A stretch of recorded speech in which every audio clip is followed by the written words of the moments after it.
Now, if that wasn't enough for one day, we ended the night, or the evening, I should say, with a sunset cruise.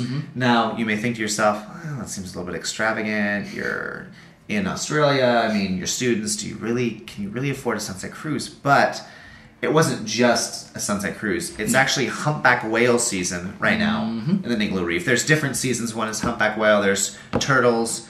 And then maybe one of them was whale sharks. Whale sharks. I think those are the three like animals that migrate through those waters. And it was humpback whale season. And when we went there, we're like, wait a second, can we really leave the Igloo Reef without experiencing the animal that's in season? And so we went on the sunset cruise. I was definitely a little tentative because I was like, I hope that this is worth it. Right. I hope we see things. I want this to be a good experience. And I went in with no expectations on purpose. So that way, hopefully, they would be exceeded, and they absolutely were.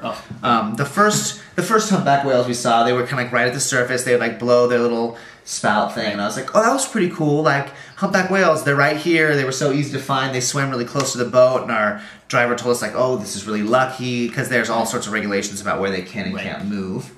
The boat itself, how close they can get. But if the whales come closer of their own free will, then that's okay. So that was really cool for us. And I kind of thought that might have been the prime of the experience. Yes, yeah, how close they were, absolutely. But it wasn't. No. And, I mean, just to go off that, we got out of the pen, like they like to call it. We got out of the pen, the marina. Maybe 5 minutes, and it was like, oh my gosh, there's a whale. And we're right like, there. Whoa. And actually, there was 3 of them because there's the mother and the calf, which is, I mean, like 5 times as big as a human.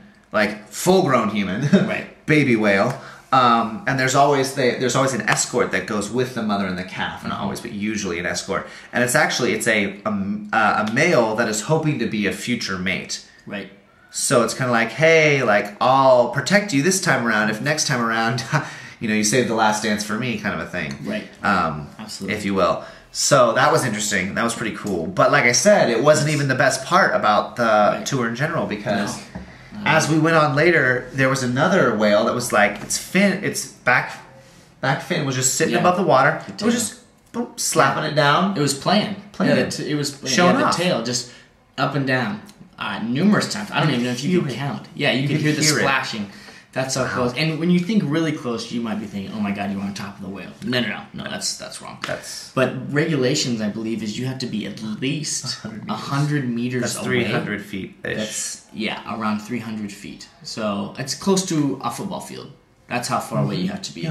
But these whales, I would say, were a little bit closer. They were probably 50 to 75 meters away, which was why we were so lucky.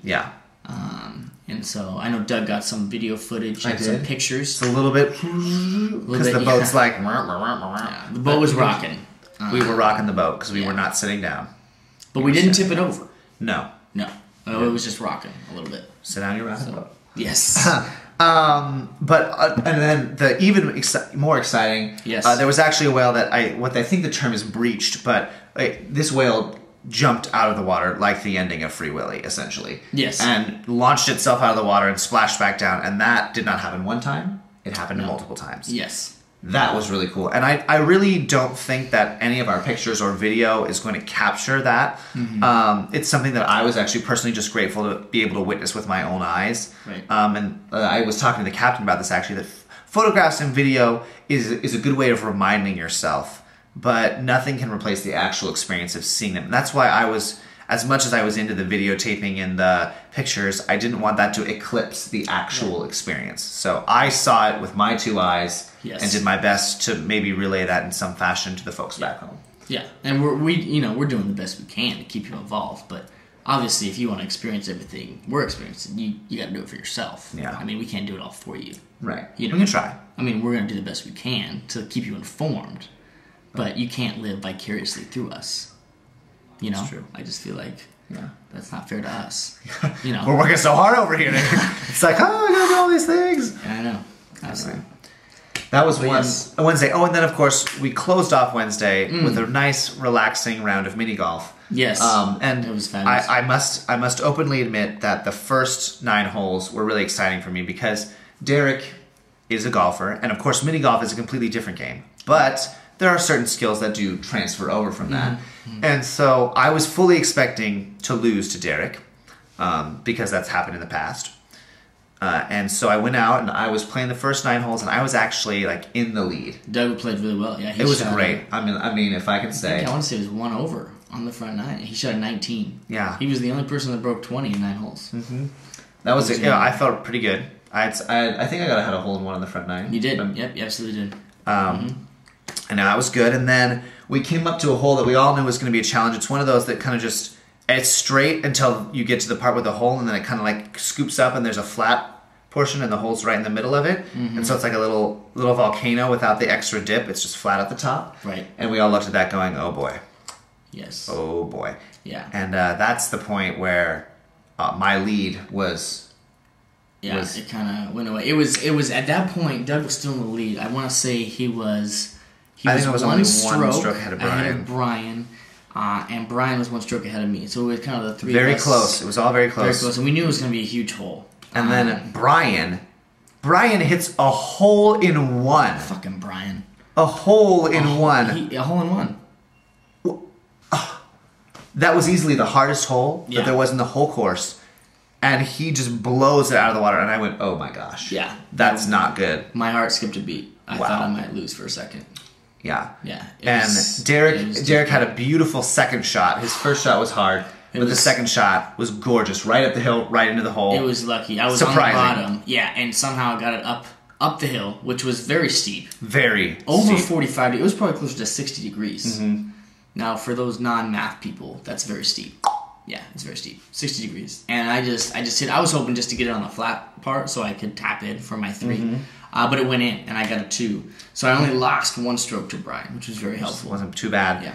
Unfortunately, that hole did me in pretty badly. I think I got a 5 on that one. You did, yeah. You did. And from the rest of the game, I played pretty much just like the first half. Like only one more. I think I had only 1 shot again over par after that. Right. But 1 hole was enough to do it in, and that's when Derek and Brian kind of took off and finished off the game pretty nicely, actually. Right. From there on out.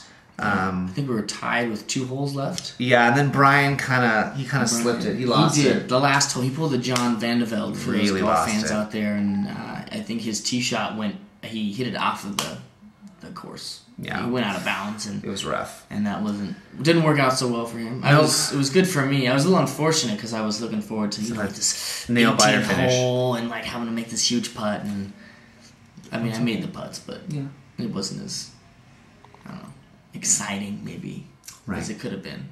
That's okay. It was fun. It was a great time. It was relaxing. It was a really great way to end the day because we had done a lot of big activities.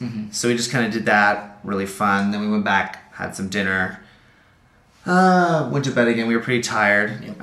Actually, we had some conversation though. We had some energy, so we talked a little bit. Then we went to bed. And then pretty much Thursday and Friday, not too much except for the fact that we were just getting home. Yeah, from we there. drove home. Yeah, nothing too exciting. A lot of days and a lot of hours on the road. But I would wager to say that all the camping we did was fun. Absolutely. Really, just like a really good experience overall. And we didn't spend a significant amount of time in Exmouth. No, it was just a day and a half. Really. But we really put in 150% into that day and a half. Absolutely. We did not let anything go untouched. I mean, we did a very large portion of what there is to do. I mean, it's a very tourist town. You go there for the reef. That's why you go. There's nothing else up there. There's no other reason to go there. No. So I would say we did almost everything there is to do. The only thing we could have done more was do each thing longer. Right. Really. Yep. So absolutely. We went in. We did the best we could with the time that we had because it was really the best time that worked for us. Right. And Derek and I wanted to do a reef, and we did. It was, and it was well worth the drive. I mean, it was a long drive, but it was definitely well worth it. Yeah, but it was nothing that was too hard to overcome. No, not at all. And so everyone, I think I would wager to say that everyone put in a lot of work for the trip. Yeah. Everyone did a lot of things, especially considering that they had other academic issues pressing on them, other trips the broom trip that we were going on, but everyone put in their weight. Everyone did everything, and it was a successful trip. So I'm pleased. Glad to be home in Cleo's, to sleep in a real bed. Yes, but overall, but I'm pleased. Absolutely, no, it was phenomenal, and definitely another once in a lifetime experience. Absolutely, and you're in Australia, you gotta go to a reef. Like that's what I mean. We had to. There was no option. I was not going to leave the country without going to a reef, and if this was the way to do it, well, then that's what we did. We did what it takes. Yep, it happened. So great time. So.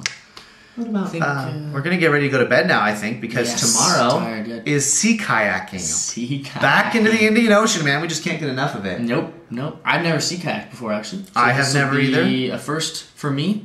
Another first in Australia. First. Oh, so many firsts in Australia. This is kind of funny. On the trip, for the first time ever, I pumped my own gas. He did. It's kind of funny, and some of you people back home will be like, what do you mean you pumped your own gas? Well, let's keep in mind that I have grown up in Oregon my entire life and actually have never, I've driven outside of the state of Oregon, but I've never had to fill up gas in Washington or California or anywhere else. So my entire life, my gas has been pumped for me. And so when I got to pump my gas, or our gas, I guess, it wasn't just mine, but it was a first. It was fun, I guess. I don't know. I was kind of like looking at Doug like, wait, what do I do? I mean, I know I press the thing and it goes in. Did it stop? I didn't know if it stopped by itself. I mean, it kind of sounds I didn't know funny, in Australia at first. I was like, how does this work?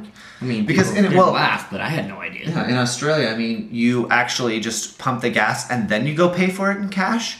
Mm-hmm. So if you were a really dishonest person and thought that the video camera wasn't going to pick up your license plate number, you could just gas and go and not even pay. Right. That's very true. So, I mean, honor system, I guess. Yeah, absolutely. I mean, I guess maybe they're nicer here. I don't know. Mm-hmm. Kind of depends on who you ask. But anyway.